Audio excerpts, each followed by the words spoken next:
তুমি আমাকে বিয়ে দিচ্ছ না কেন? আমার বিয়ের বয়স হয়েছে, আমি বিয়ে করতে চাই।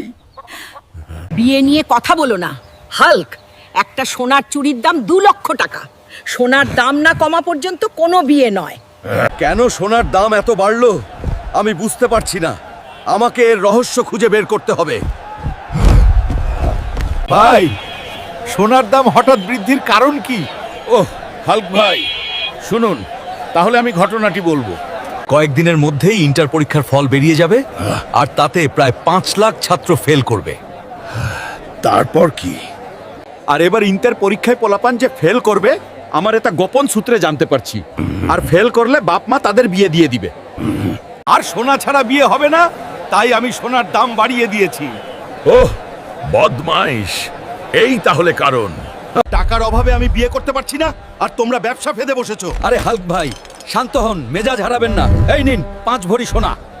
আমি আজ বেঁচে গেছি। ওহ ডানি, দেখুন, আমি 5 তোলা সোনা এনেছি। এবার আমার বিয়ে দিন। আরে সোনা আমার কাছে দে, তোর এখনো বিয়ের বয়স হয় নাই। বয়স হইলে তখন বিয়ে দেবো। দাদি, তুমিও আমারে ঠকাইলা। দর্শক, ভালো লাগলে একটা লাইক দাও।